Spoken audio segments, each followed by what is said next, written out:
Good afternoon, everybody, and welcome to the sixth and final edition of the CFPS Brilliant Pathways webinar series, Insights from Entrepreneurs. Before I introduce today's guest, very excited to have here.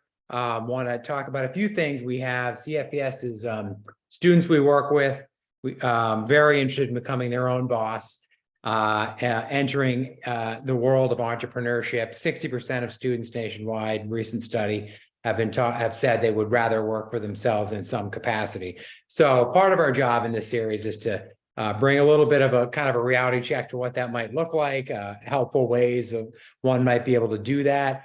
One of our goals is to focus on as many different types of industries as possible. So we've covered the inventor of the jog bra last week. We've had the inventor of the first electronic college application, bat deterrent ultrasound system, and a satellite propulsion system, Benchmark in Burlington, which has become quite an entrepreneurial place. Music has been one of the music industry as a whole, and there's a lot of parts to that. Today's guest, I've known for years, a legend in Vermont without question and beyond. Anybody's ever grown up in the Burlington area, he's an icon, and you've probably danced or partied to much of the music and other things that he's done. I think one of the good things I enjoy about Craig Mitchell, DJ Craig Mitchell in Burlington, is kind of him and I have had some conversations about his life and how he got to Burlington, and I'm going to let him talk about his pathway. And it goes without saying he's worked with Jay-Z, Janet Jackson, Yoko Ono, Backstreet Boys. Also some much more modern artists that I'll let him talk about, but yeah, feel free to put questions in the chat box, and I will turn it over to Craig and let him talk about his pathway and some other words of wisdom and advice he'll have for entrepreneurs interested in entering the music industry. Well, thank you for that intro. It's interesting hearing about myself through someone's words. It's also a little weird. I can't see other faces, so I'll talk to you. I'll just look directly at you, and we'll go from there. Yeah. Yes, of course. This is very exciting to do this and to talk to folks about what it is that I do and my pathway as to how I've gotten here. As a young kid, I was always drawn to music or things that made noise. When I get Christmas presents, my mom would tell me that anything that didn't make noise, I didn't want anything to do with. And I'd put it aside. So toy drums and toy guitars and toy pianos and that type of stuff. Or if I could bang on it, then I was excited about it. One Christmas or maybe a birthday, I'm not exactly sure, she bought me a tape recorder. It was back in the day, which most of the younger folks don't understand what that is. But it was this handheld thing that you can press play and record, and it records sounds for you. And I would make mixtapes. Now, the idea of the mixtape these days is very different than what it was back then for me and for others. I would literally record sounds as I walk around town. I'd record sounds off the TV. But then I started wanting to make my own radio shows. And so I would, push play and record as a song would start. And then once the song, ended, I'd pause it and then make sure I backed up to just where that song was ending. Because if the song had a fade out, it meant in my head, well, they had more to say. And I don't want to think about that. I want to end on a beat. And then I'd get the tape deck ready, and then, okay, I got my record ready, and I'd unpause right on the beat. And I'd make sure it was correct and all these different things. Well, a few years later, my mom took me to see a movie called Beat Street. I was maybe 10 or 11 years old. Beat Street was a breakbeat DJ-based film in the late 70s, early 80s. And they had a DJ that was doing exactly what I did with records, but what I did with those tapes. And I said, Ma, that's what I do with my tapes. She goes, I know. And she got very excited. So she got me two different record players. I didn't have a mixer, so I still kind of kept the same concept at that point before I got a mixer. But I'd make tapes for the family again. And I was a loner kid, you know. I didn't really have many friends, and I was the outsider. And but that was also my way of speaking to my friends, was speaking to my family as well, letting them know how I felt about things. So the music was my voice. As I got into high school, and well, even junior high school, people started asking me to DJ at high school, junior high school, and high school dances. And so I was the, uncool cool kid for those, Um, also around that, a little bit earlier, but around the same time, I would, stare at my living room wall. I was a latchkey kid, and I would do concerts for the wall, and the wall was my crowd. In my head, I was, I was doing a show, and I'd wear different costumes when my mom wasn't around and that type of thing. As I got to college, and we'll jumpstart to there. I went to college at St. Michael's College here in Vermont. Came here sight unseen. I had not been on Vermont soil ever. My high school counselor told me something about this place and said, there's a guy at St. Mike's that used to live in Michigan. I think it's going to be really good for you. This guy, David Landers. I'd gotten into Ohio State, Michigan State, Washington University, Oakland University, which was where I was going to go, which is outside Detroit, and a few others. And part of the reason why I came this far was, one, I'm going to trust my counselor. Two, it's close to New York, close to Boston, and close to Montreal, because those are music hubs. so that's beyond the academic side of things. That was in the back of my head, but part of my decision as well. My freshman year, it was February of 1990. And I was working in the student activities office at St. Michael's College. And it was Friday. It was a Valentine's Day, Friday. The DJ that was supposed to DJ that night had a family emergency and had to cancel. There weren't that many DJs around at that point. We were calling every DJ service you could find, and it was a Friday, Valentine's Day. So keep that in your head. There's no one available. So it's maybe 3:00 in the afternoon. And I said, well, for this Valentine's Day dance, I guess I can do it. They're like, well, what do you mean? I said, well, I have turntables and records in my room. I guess I could do it. They're like, then why didn't you say anything? So we planned on me DJing that night in the cafeteria. And I brought something a little bit different than everyone else would have brought. Being from the land of where techno was born, in outside, well, hour or so outside Detroit. But I was around in Detroit as well when my cousins knew all the guys who were inventing techno and house music. My stuff was very different than any other DJ around here. I played the pop stuff, which I got from the college radio station off the shelves for the night, but also the techno stuff that I had. And all of my friends in college who worked at bars downtown said, oh my God, can you play at RJ's? Can you play at Rasputin's? I want you to play here. I want you to play there. And next thing you know, I was doing 3 or 4 nights a week downtown in Burlington without even trying. It wasn't anything I tried to do. I will say that to this day, there's only been 2 gigs really that I've asked for. And I've always generally said there's one, but there's really 2. The first one was, in full disclosure, I am a gay man. And a friend of mine brought me to what was then called Pearls. It was a gay bar here in town. And it was my first time ever going to a gay bar. And in Michigan, it was illegal to be gay. There was no such thing as a gay bar, no people walking down the street holding hands, and no magazines, no parades, no nothing. This place was way too much to go to on Halloween for your very first time. And I won't give the whole story of why I left, but I ran out and sat by the car with my arms folded for a while, waiting for my friend Valerie to come and take me back to college. And I wrote them a letter maybe 2 weeks later and said, here are the numbers of college students that are in this town. And the percentages say that it's about 10% that are gay. who knows how many are by and blah, blah, blah.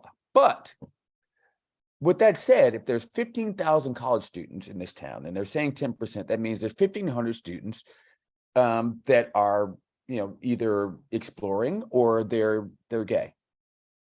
That means you're missing out on a lot of business, and we need a place to go. So I'd love to try out one party at your spot one night, and let's see what happens. I'll DJ for free, and please write me back. Well, a few days later, the owner, Eddie, called me in for a meeting. I went in for the meeting. He goes, okay, I'll give you 3 weeks to advertise. We'll do it on a Wednesday night. I'll shut down the building just for the kids, no alcohol anywhere. And, if it works, it works. If it doesn't, well, we tried. I'm like, okay. The place held legally about 200 people inside, maybe 250. We did 600 kids in and out the door that night. And middle of the right, middle of the night. I know, it was amazing. And Eddie comes in the middle of the night and he says, let them know we're doing it next week. And I'm like, what? He goes, next Wednesday. I'm like, but it was, nope, we're doing it next Wednesday. Because it was $5 cover and he was making a fortune. He was having a great time that night, plus the sodas and whatever. Eventually I started doing, they fired the Friday night DJ and brought me on Fridays. And then I was doing Wednesday and Friday. Then they brought me in on Saturdays and I was doing Wednesday, Friday, Saturday, along with the other gigs. So I was doing 6 nights a week in college. Wow. Eventually they made it 18 plus on the weekends, and we stopped doing the Wednesday night thing because they missed the alcohol sales on the Wednesday. But my second gig that I asked for was a gig which it's now Club Metronome.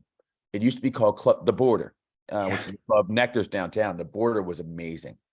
Yeah. And it was the first club that I went to that I actually heard techno in a club. Besides when I was playing and when I came here to Vermont.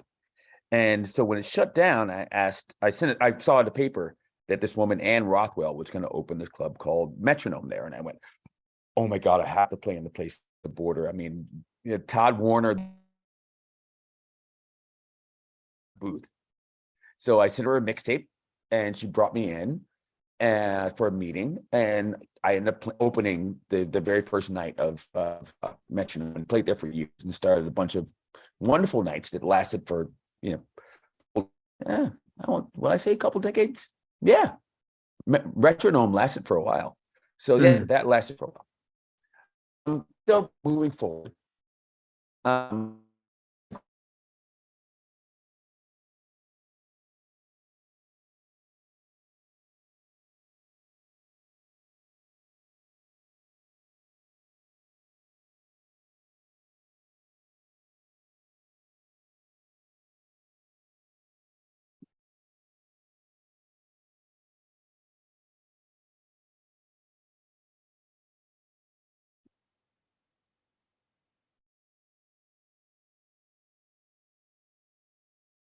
So it looks like Greg is going to try and log back in. Let's see. There we go.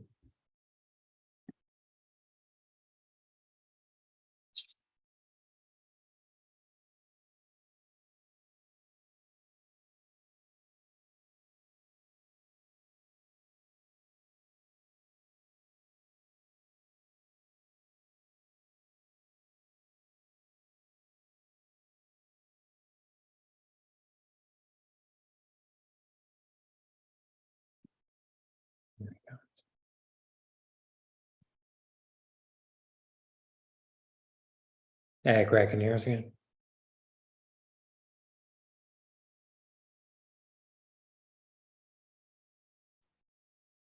I'm sorry about that. Hey. My internet, No, my internet got a little funky. yeah. No, yeah. We caught most of pick up right where you left off. Be perfect. Okay, I'm trying to remember where I was at that point. Metrodome. Yep. So Metronome. No. So around the mid '90s, I was because I'd been a singer of sorts, throughout my life, but never really, anything I pushed on the world. This band Belizbaha that was really big around here at the time. I was DJing at a place downtown. I'm not exactly sure where, but one of the members came into the booth and heard me singing as I was playing a song, and said, "Oh my God, we didn't know you could sing. Will you come and join us on stage?" Oh, well, yeah, sure. And so I started guesting with them. Um, and then eventually we toured together. This is all going to come ahead at some point, so we'll get there. But I've had a very convoluted life. But, but they also got to do,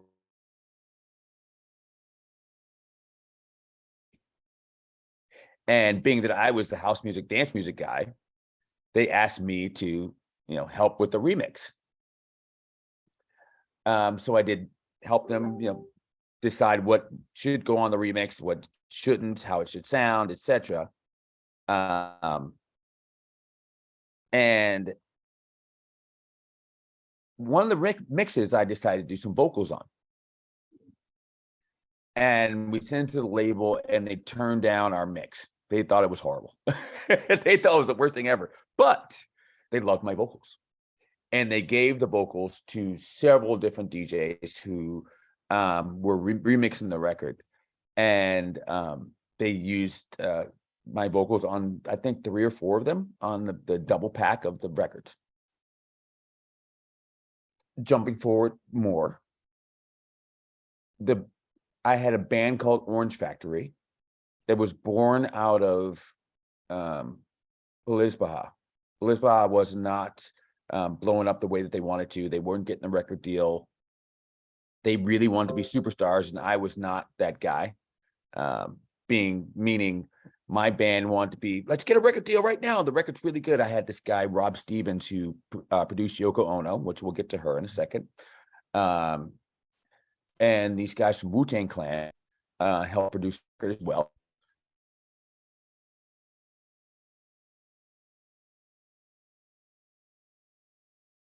And so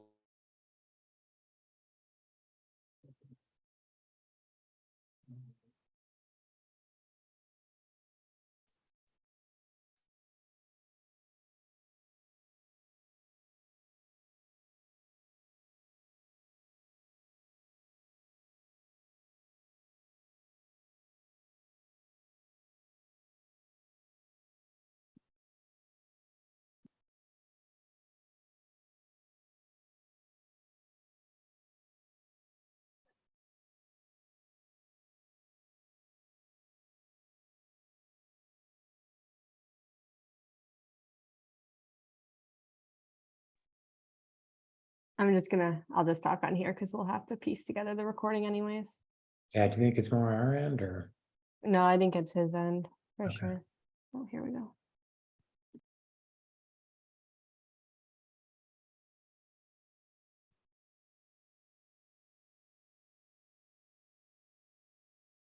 okay, not. Hey, Greg. Hold on 1 second. It's my. All right, there we go. Hello, John.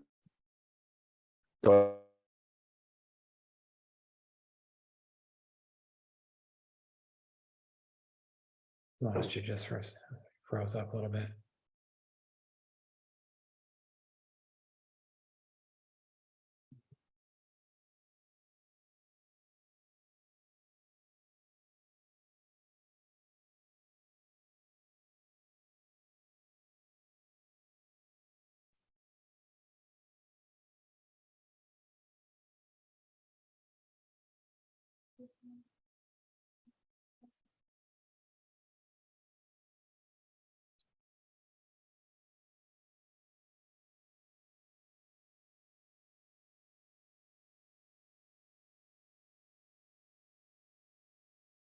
Hey, can you hear us?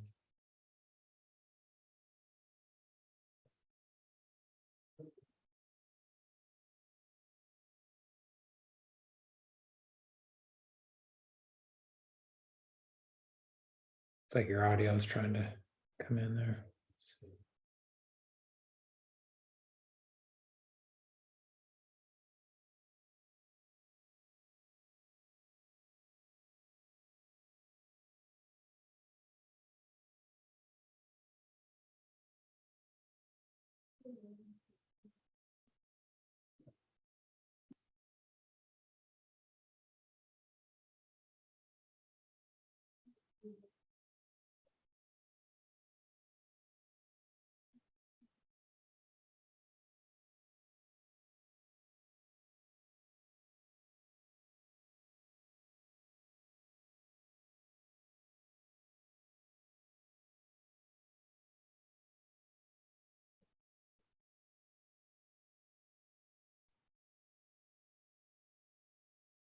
Okay.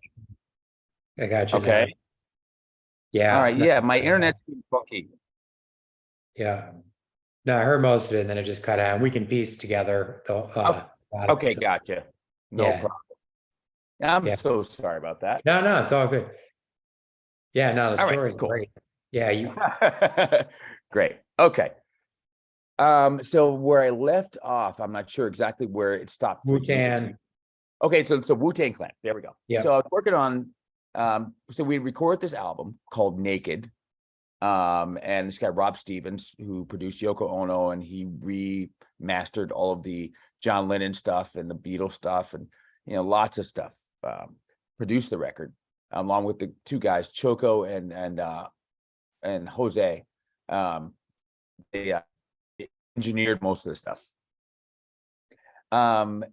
And again, it was a great record, but we didn't have an email, not an email list. We didn't have a fan base. We hadn't toured as a band really. So for me, it was like, we're just going to be the scrubs for the record label. And I knew how the record industry worked. Unless they come to you, it's a loan. So the average person, you go to them and say, hey, here's $1 million for your music. Are you good? Can we put out your music? Of course. 99% of people are going to sign that contract. And then all of a sudden, wait, by the way, that's a loan. And in 6 months after the record's done and we pay for all the studio time and the producers and the packaging and the advertising and all that stuff, it's probably going to turn into like $15 to $20 million. And you don't get a dime until we get our $20 million back with interest, which is how a lot of artists go broke. So I was like, I don't want to be in that position. Nor do I want to do a record that has, that one hit on it, and then everything else sounds totally different. Everyone goes, well, that guy sucks. yeah, But that happens to a lot of people. They make the one hit because they realize, on top of that, it's like, yes, we'll buy you the cars, or get the cars for you. We'll give you the bank account so you can walk around and flash money around. We'll give you a house, which they own already anyway. But we get that all back with interest when we're done. But if they put the record out, which could possibly happen, which did, and happens to a lot of folks, they may not put it out. I give it love because no one knows who the artist is. I think the highest paid artist in the world at one point was Michael Jackson, and the cents per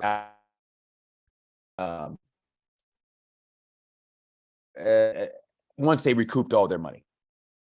So he was pretty much making nothing. All his money was made on the live shows. So I started DJing in New York when I moved down there, because I'm out of here. They followed me down to New York City, and I was very upset that they followed me down because they were pushing for this major record label deal. But I got an offer from BMG, Jive Records, and this guy Neil Harris brought me and my manager into the office, and I kept telling Alex, like, I don't want to do this. He goes, well, I'm managing you guys, so I mean, you're one voice, you're the leader, sure, but I'm managing all the band, and the band wants to do it, and so you make a decision. You got to give them a big no. I'm like, is it no a no? Well, we met up with Neil Harris, and he thought the record was really great, and he wanted to sign the album and sign us as a band. And I said, okay, well, let's all have a meeting together. And so we met at, I think it was called the Crab House on 19th and Park in New York.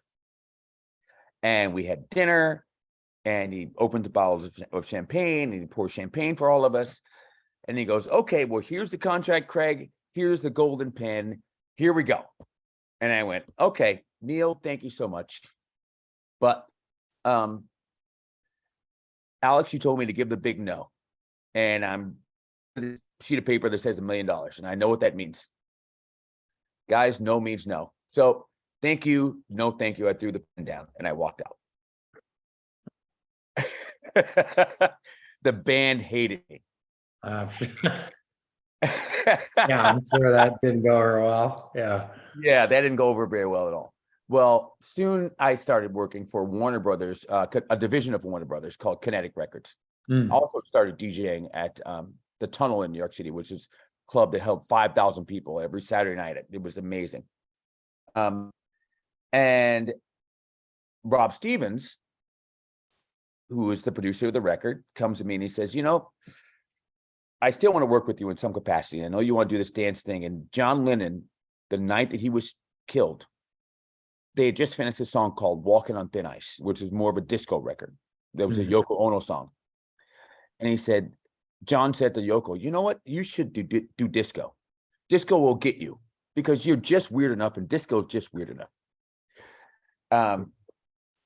And so his idea had never come to fruition. So without Yoko knowing, he asked me, he said, would you remix this record, a record for Yoko, and let's see how it goes.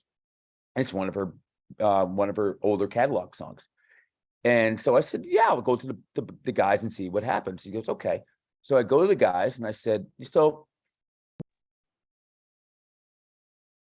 Welcome back, everybody. We had a little technical difficulty there, but we have Craig Mitchell back with us at a new undisclosed location in Burlington with better internet access. So we're gonna pick it up right where we left off. It's been a riveting story. So Yoko Ono was where we were at, and I'll let you just pick it up from where you were. You got it. So I'll back up a little bit, just in case some of the stuff got cut off. So the night that John was murdered, they had just finished this song called Walking on Thin Ice, which is a dance record of sorts. And Walking on Thin Ice, very interesting record, but it became her only hit.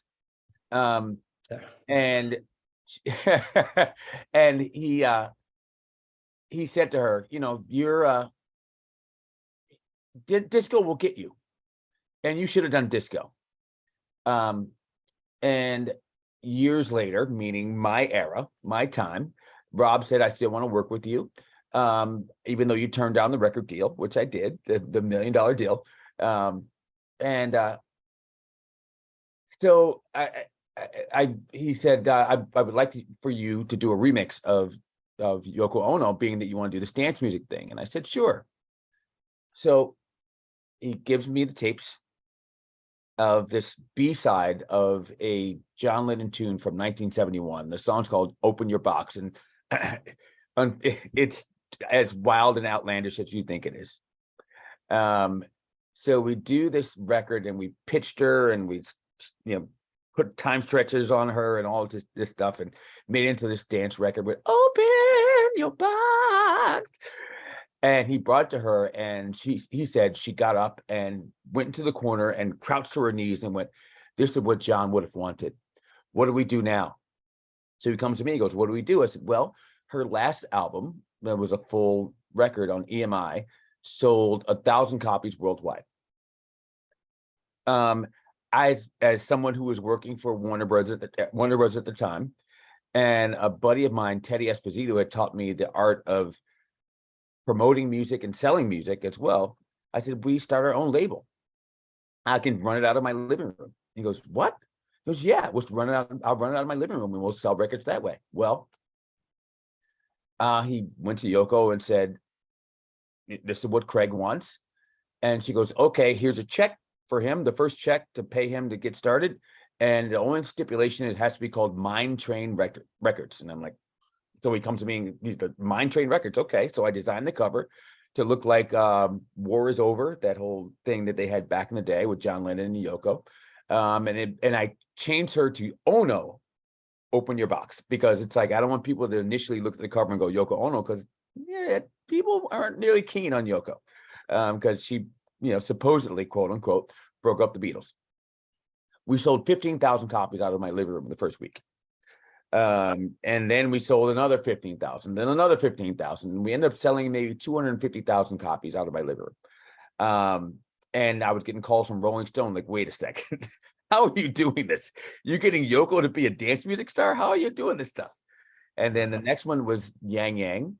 And no, next one was Kiss Kiss Kiss, and then Yang Yang. And then the fourth one of the series, because there's been tons of them, and she's still doing it. She's 90 something, still making records. And I think, well, let me back up for a second. Open Your Box, I think, landed at number 22 on the Billboard dance chart and stopped there.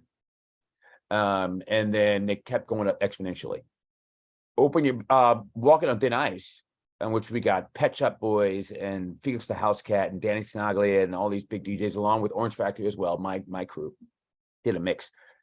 And in my place, the only Billboard plaque I have on my wall for a Billboard #1 that I've worked on or been around or worked with or whatever is Open Your Box, is Walking on Thin Ice, sorry, by Yoko Ono. Because in my head, if I can get Yoko to #1, I can get anyone to #1. Yeah. That's, So I did that for a very long time, and within that led us to do remixes for Janet Jackson, Backstreet Boys, Michael Bublé, Seal, and while I was in the record industry at the time, while I was also DJing and making records, for lots of different labels and traveling the world. I was doing shows in Dominican Republic and Jamaica and Canada and Miami and California, and I was all over the place, all by literally going back to my only 2 gigs I've ever asked for. It's all was word of mouth. It was because I had a passion for what I'm doing. And I think I'm pretty good at what I do. And my goal is to make sure that everyone has a great time when they come and see me. And so with that said, New York got to me a bit. I mean, I was working with Richard Branson as well on his label V2 Records.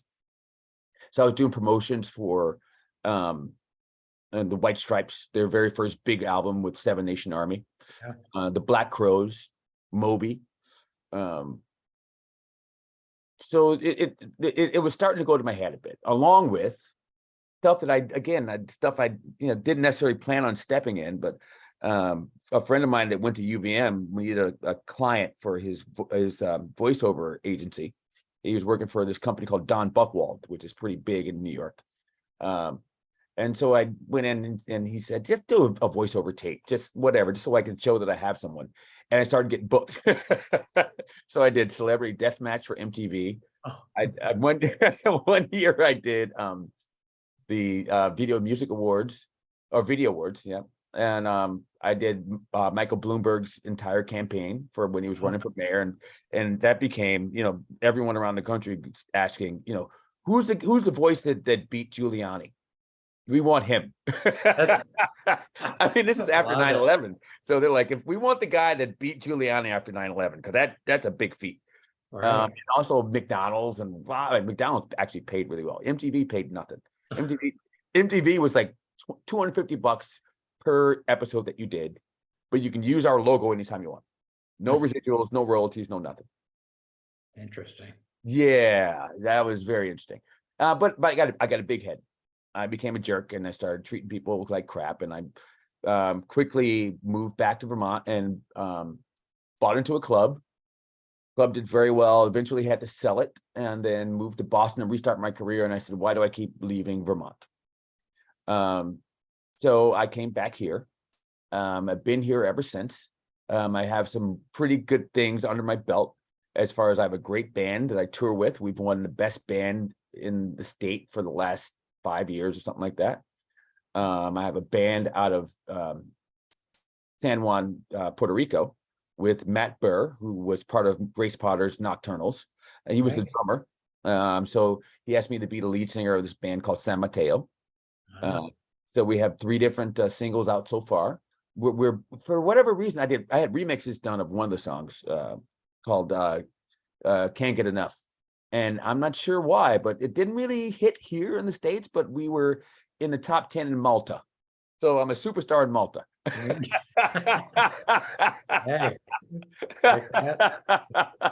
um, but you know, it's I don't travel as much as a DJ anymore.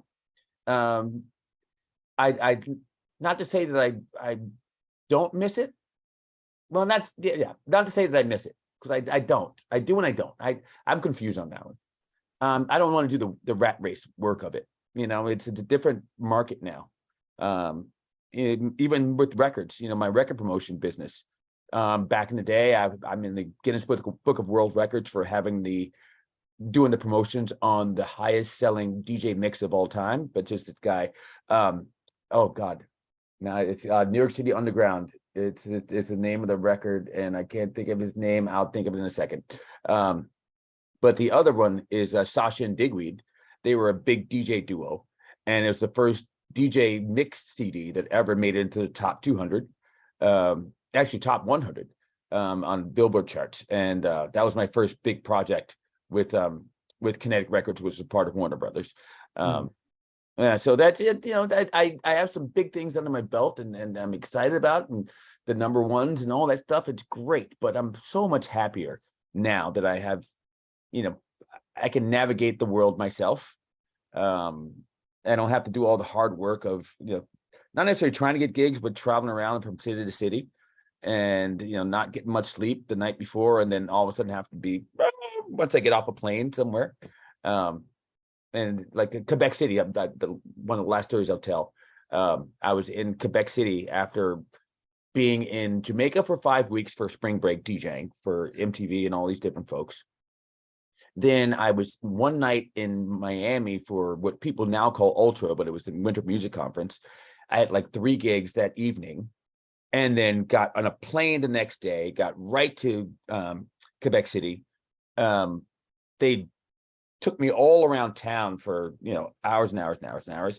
I got to the hotel finally at like 2 a.m, got changed, got back to the club to go on for my 4 a.m. set. I was supposed to be done at 9.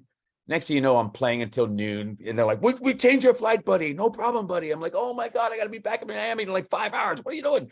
But I was rocking this crowd, you know? And when I was doing that, as you know, every weekend, you get to the next town and they don't care that you haven't slept, you know. So it's tiring. It's a lot of work. So yeah. So that's my origin story, I guess. Yeah, that's fascinating. I know a lot of our students will really appreciate it. Now, we've had some questions. Some, you know, the main question is, do they, you know, given technology and how things have changed over the year, how, if someone was considering getting into, you know, let's just say following a similar path as yours, you know, the game has changed obviously quite a bit. What advice would you have? And I mean, you know, it's interesting when you talked about kind of opening, you know, in your own, you're selling records out of your own, you know, apartment. Right. Somebody could do, you know, just with technology today, it seems like there's a lot more opportunity to potentially do something on your own. Talk a little bit about that. How do you, what changes have you noticed, and what advice might you give to somebody who's in high school is thinking about? Of course. Well, I'll back up 1 second. And the guy that mixed that CD, New York City Underground, it was Louis DeVito. So anyway, he's in the Guinness Book of World Records. So Okay. Yeah, my friend Teddy, as he calls me, Craggy. He's right off the boat of town. And, okay, listen, Craggy, you have to do this project with me, Craggy. Okay, Craggy, and we got that. So the advice that I would give is something that I learned and am still learning, but I learned when I had my own label called Slanted Black Records, and I was working on a project to get remixes done of this song called by Eddie the Gun. And the song was going to be in a James Cameron and Jamie Foxx produced film. The guy that was directing the film said, you know, it's going to be a horror film, but not like one of these new slasher film kind of things. It's not going to be that. And James said, great, here's the money. I'll do all the 3D portions, and we'll put it out as a James Cameron Presents kind of thing. Well, sure enough, the film when James Cameron finally saw it was a slasher film. It was like a Saw kind of thing. And James like, okay, I want nothing to do with it. So I got the song "Don't Be Afraid of the Dark," but I got a James Cameron produced video out of it. So that's the other side. Yeah. So here I am, this independent dance label with a rock tune that I got dance mixes done of, and I have the opportunity to get it on MTV. He had a whole team behind him, which was Jay-Z's Rockefeller Promotions or whatever. They ended up dropping the ball on it because they're like, they were stupid enough to come to us and pay out all this money to promote a rock record that's a dance record and we're a hip hop group. That's on you. So I was left by myself. It was a label I ran on my own. So I'm online promoting this thing, and I got it up on MTV and then it was on in the top 100 MTV videos. It was on the bottom 50, which is on a different page. So it hovered around 75, 80, 85, somewhere around there, but it never really moved beyond that. I go to San Francisco for a gig, and I'm following the thing, and I'm trying to do as much promotion on this thing as I can. And it was before I went to the airport to come back home, it was number like 85 or 83 or something before I went to the airport. I get to the airport, I'm like, I have some time, let me check again. And it dropped to like 96. I'm like, what? That fast? It's been like 15 minutes. Let me watch this video and see what happens. I don't know what gave me the wherewithal to think to do that, but I did. And sure enough, I got it back up.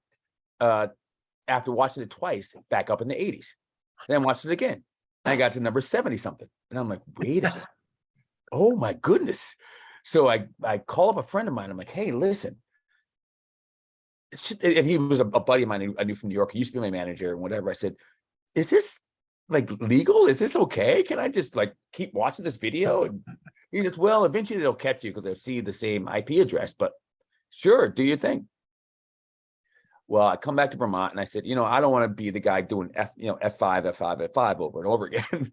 So I started a campaign online, the little label that could. I want to be the first independent dance label to get a rock tune to number 1 on MTV.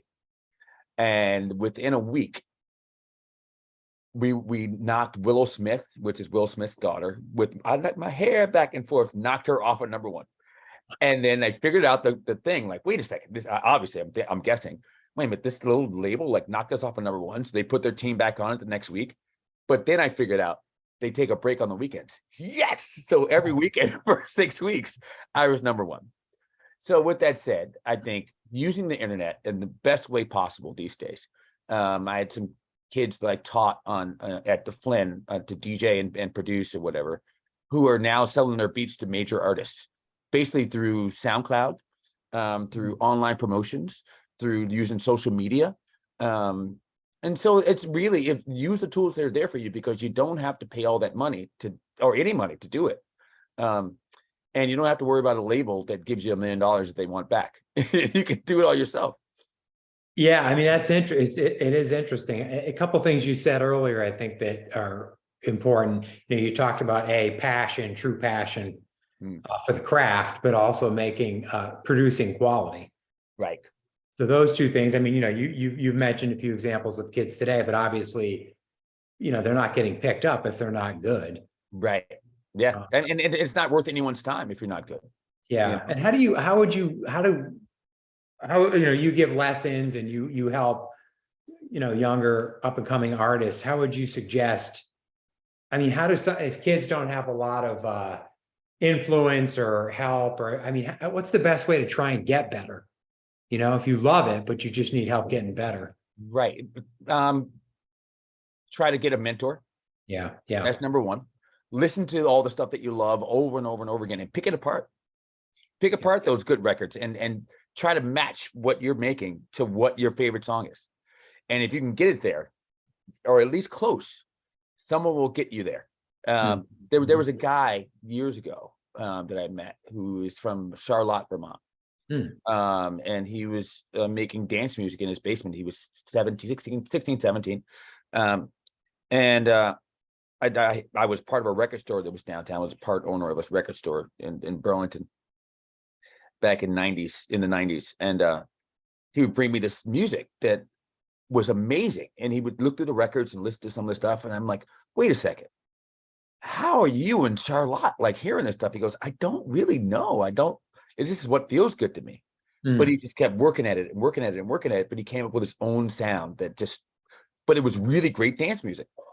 I helped him get his first remix gigs after he graduated from Berkeley, and then his first gigs at a record label. And now we're talking almost 30 years later. He has been nominated for several Grammys. He plays in all over the world. He has a residency in Las Vegas, and he's making like 100 grand a night. His name's Morgan Page. And he's an amazing producer, an amazing friend. But it's one of those kids that he just kept at it. And he had whatever his heart felt, he did. And that goes back to that passion. So if something like fills your soul and makes you feel excited, and it's like, this is really good, then stick at it and keep going for it. And maybe I take that back with some of the stuff I said with comparing to other stuff, because maybe you don't need to compare it to other things. If you play it for people and they're like, what in the world is this? This is amazing. Maybe you've stepped on something that's brand new and it's fresh. And that's the thing that's going to make you stand out from other folks. Yeah. Well, it's interesting because a lot of our students are, some are in cities, it's Atlanta, we've got New York City, but then we have a lot of kids in rural areas, upstate New York, Vermont. But it sounds like, and maybe it's the equalizer, the technology equalizer today, but if it's good, I mean, it's almost like you can make it from anywhere now if it's really good. Is that fair? That is very fair. I mean, and with the like you said, technology, and with the programs these days, I personally use the DAW called Ableton. It's $500. A buddy of mine that produced, it was part of my old crew, Orange Factory. He and Jeremy, so Rob Lareau and Jeremy Scaller, they went on to produce all the Cash Money stuff. So Lil Wayne, Nicki Minaj, Jay Sean, I mean, major artists. Rob can't use Ableton because it's too easy. He needs plugs and wires and and Logic, which is another program that's out there. It pretends to be a real studio. Whereas for me, I'm not actually a hands-on producer. I need something to be able to get my idea out fast, because otherwise it's gone. And Ableton does that for me. Interesting. So whatever works for someone's brain. But these days it doesn't cost a lot of money, and it's really relatively easy. You can even find open source programs online that are free, that you can produce music with, and the mastering of it all. At the end, you find either you can find a mastering program, which also you can find open source, which basically what mastering does, it takes something that's flat and it opens it up, so it gives it that wall of sound, that Phil Spector wall of sound idea. So mastering is what really makes a record. Because otherwise it's just like it's just a bunch of sounds together. Yeah.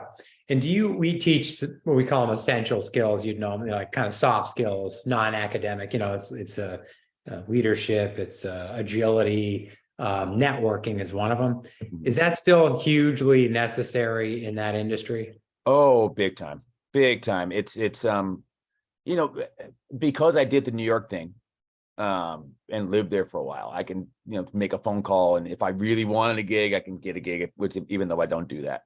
But if I want someone to do a remix for a track of mine, I can call up those people. So, but the other side of that is, getting people to listen. So it's being on social media and networking that way. And it's, hey, check out my track, go give it a listen. Hey, vote for it on this, contest thing, or whatever the platforms that you use or one uses to do that, to connect with people, but connecting with people in a not necessarily industry folks. Because like I said before, I didn't have a mailing list with my band. You want to connect with the fans. The record labels, if they're going to put some money behind you, if they're going to put your song in a movie or on a TV show or in a commercial or sign you as an artist and put out an album, they got to know that you're viable, that you're worth their time. So if you have 10,000 people, 100,000 people that follow you on any particular social media platform, and they're real people, not just people you buy, which happens a lot, and that you connect with, and who connect with you and really resonate with what you're doing. That's the way to get there. So is it, perseverance is another one of these essential skills that we teach. Do you think, I'm thinking way back, like early days, you had bands like, who were trying to make a name from, DMC when they were first coming out, to Kool Moe Dee, to Melly Mel, all that. Yeah. Yeah, just like epic early bands, like they had to hit the road, as did, rock bands, whoever it was, to build that following. They just had to do it. And if they were really good live, eventually, it would build up and the fan base would grow. Do you still need that live connection, or can you kind of just do it online? Yes and no. And with that said, part one of that is you can start online. And if we just keep with the DJ side of things, there's a program called Twitch, a platform called Twitch, that DJs are doing, DJ sets on there. I have a buddy of mine who now has like 50,000 followers, and he gets DJ gigs out of that. And the club owners and club promoters see that, like, whoa, okay, we're going to bring you to our town and pay you lots of money to come. And hopefully those people that follow you will come as well. But he has great content. That's the other side. So he makes sure that every show looks good, sounds good, etc. Yeah. We're coming up a little bit on time, but I wanted to ask if you had any other advice in terms of, like, I mean, you've been an entrepreneur your whole life in different aspects of music, right? Like the music side, you sang, you did voiceovers, you produced, all these areas. They're each a little bit different, but did you use a lot of the same skills? I mean, you did one sort of feed off the other, and you're like, oh, this is how I need to, present stuff, talk to people to get it to be picked up. I mean, what are some things that cross all those genres that you would say are important to someone today, whatever industry it is they want to get into? Just say entrepreneurship in general. Right. Be yourself. Have a genuine product that you're proud of. Going back to being passionate about it, and letting people know how passionate you are about it. Like with that Eddie the Gun, don't be afraid of the dark. That song, and my label. I mean, I was all day, every day online promoting this thing and saying, I love her voice. And people that know me as a singer know, okay, Craig has a good voice. And if he trusts her voice, then it's got to be good. And it's a good song. Okay, Craig usually picks out great songs. And I love hearing him DJ. Okay, I'm going to trust this guy. But even strangers, I had this one woman in England who one day she wrote me, she goes, I just to help you out, I've watched it 15 times a day, the video. I'm like, oh my God, thank you so much. But it's all because of the passion that I put behind it. I think that's really the most important thing, having a good product, being passionate about it, and sticking to it. It's not about necessarily getting in people's face and going, I'm going to back up for a second. There's a woman named Angela McCluskey. She was a part of a band called the Wild Colonials. They were great. I was working with my manager, helping out the Strokes before they got started. They recorded their first album in my living room back in Hoboken, New Jersey. Yeah. And they were playing at the Mercury Lounge in New York City as a showcase. And this lawyer friend of my manager's comes over and says, hey, you got to stay for this next band. They're the best band you've never heard of. And the Wild Colonials, they're that band that voice that you hear, or different voice that you hear, but like on movies that are on Showtime, not Showtime, Lifetime and all that type of stuff. But you never know who they are. Yeah. They're one of those groups that they're on every soundtrack, but you never know these people. Well, I watched the show. The woman's amazing. For whatever reason, we end up bantering back and forth during the show.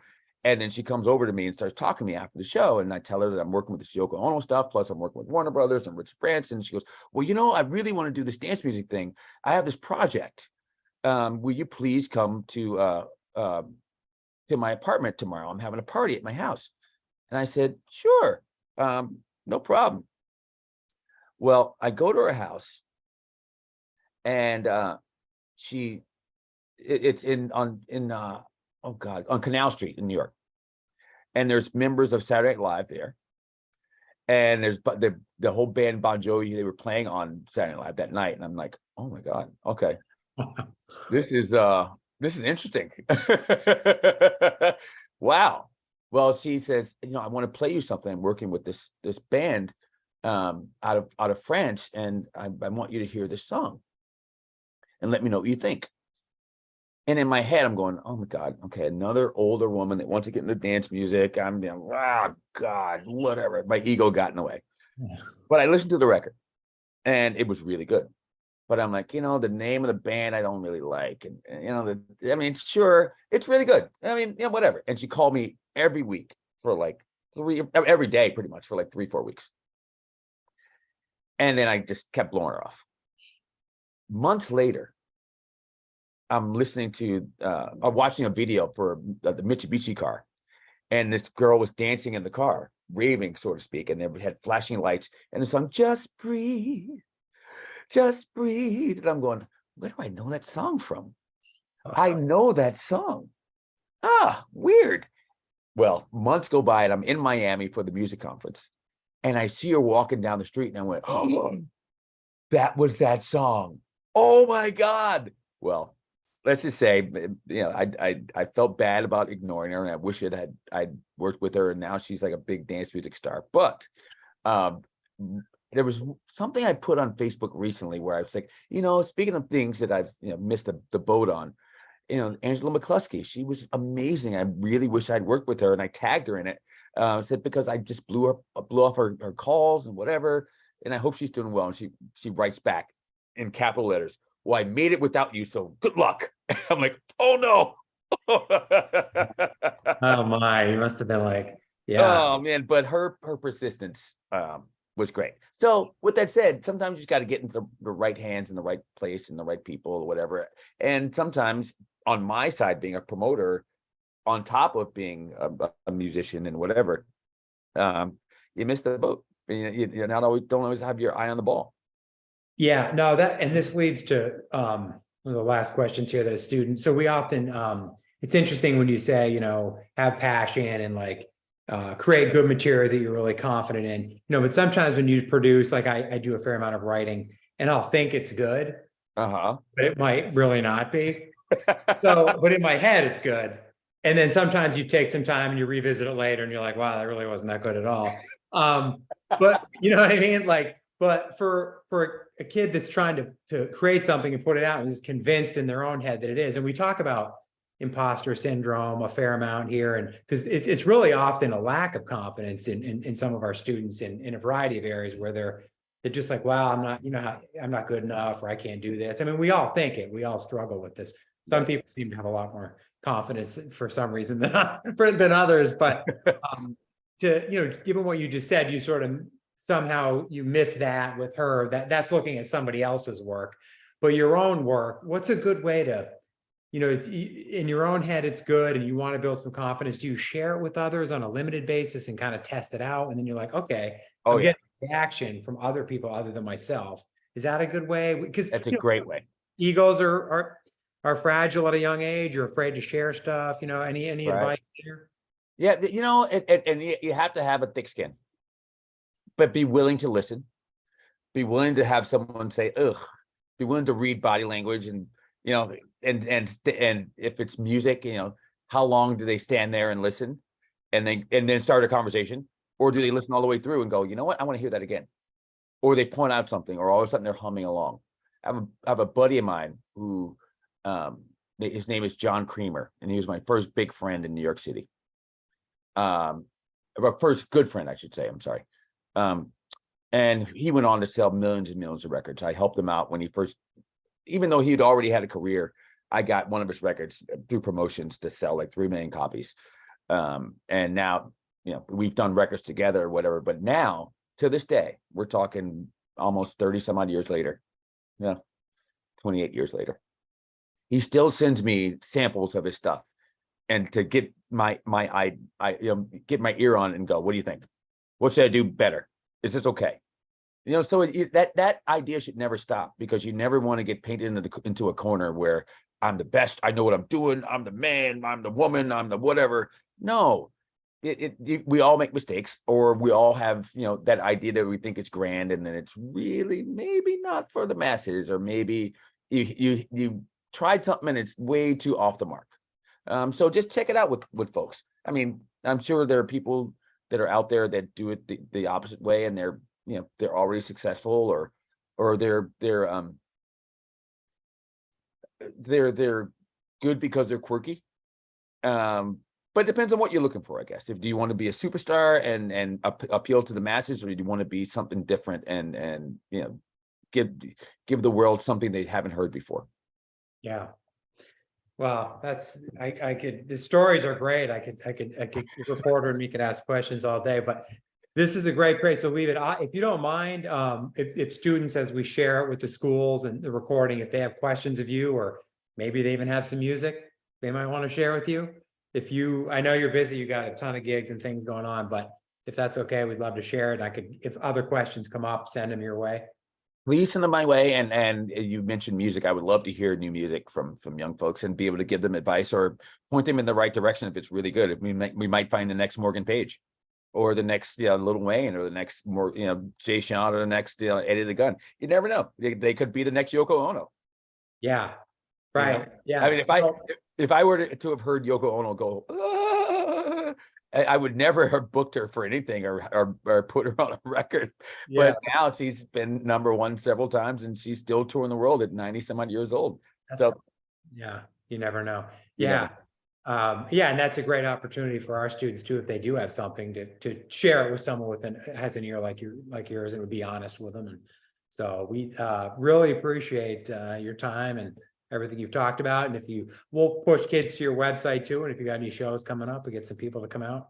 Please do. I would love that. And again, I'd love to hear new music, and I have ears I can put, with that music as well. My old guys that I used to work with, they're still doing the business.